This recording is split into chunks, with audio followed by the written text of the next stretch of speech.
Hello friends, welcome to my YouTube channel Shiksharth. Last video में हम DSSB 2025 का PGT chemistry का पेपर सॉल्व कर रहे थे।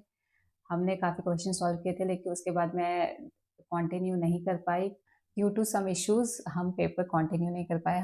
जैसे समय मिलेगा हम वीडियो लेकर आएंगे और पूरा पेपर सॉल्व करने की कोशिश करेंगे। आज हम इस वीडियो में पेपर एनालिसिस करेंगे। जो पीजीटी केमिस्ट्री 2025 का पेपर था, हम ये देखेंगे कि पेपर टफ था, ईजी था, मॉडरेट था, कैसा था, और उसी हिसाब से फिर हम अपनी प्रैक्टिस को कंटिन्यू करेंगे। तो देखिए, जो 2025 का जो पेपर था DSSB का, वो गाइस ना तो ज़्यादा टफ था ना ज़्यादा इजी था। It was easy to moderate.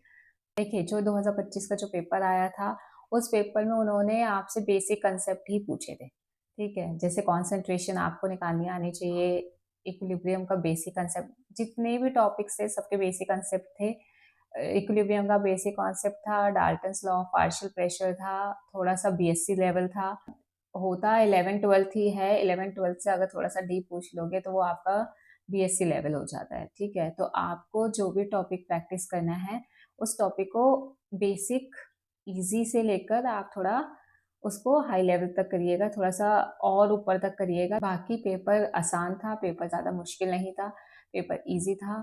One more thing जो आपका पेपर में इस बार पूछा था, थोड़ा सा ज़्यादा ही पूछा था, वो था आपका केमिस्ट्री इन एवरीडे लाइफ। जो आपने मेडिसिन्स पढ़ी हैं, क्लोरामफेनिकोल हो गया, जैसे क्लोरामफेनिकोल के बारे में पूछा था आपसे, सिडेटिव्स के बारे में पूछा था, पैरासीटामोल के बारे में पूछा था।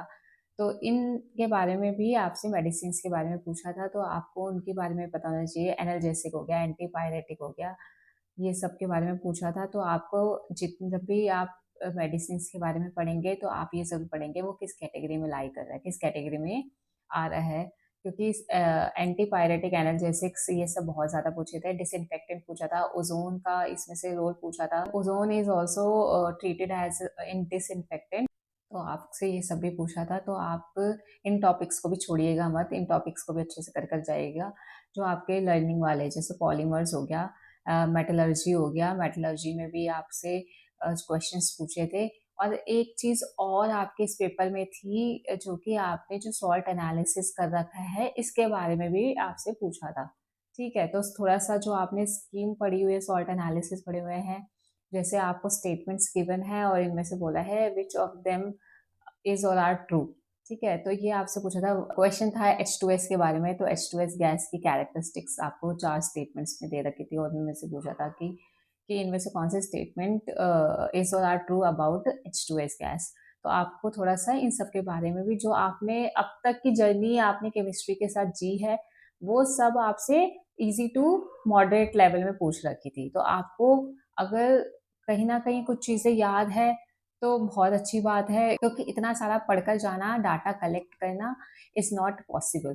तो जितना भी आपने अब तक थ्रू आउट अपनी एकेडमिक लेवल पे पढ़ा है केमिस्ट्री को लेकर, तो वो सब पूछा, इजी भी पूछा है, इजी से थोड़ा सा लेवल अप भी पूछा है। तो आपको अपनी प्रैक्टिस उसी हिसाब से करनी है।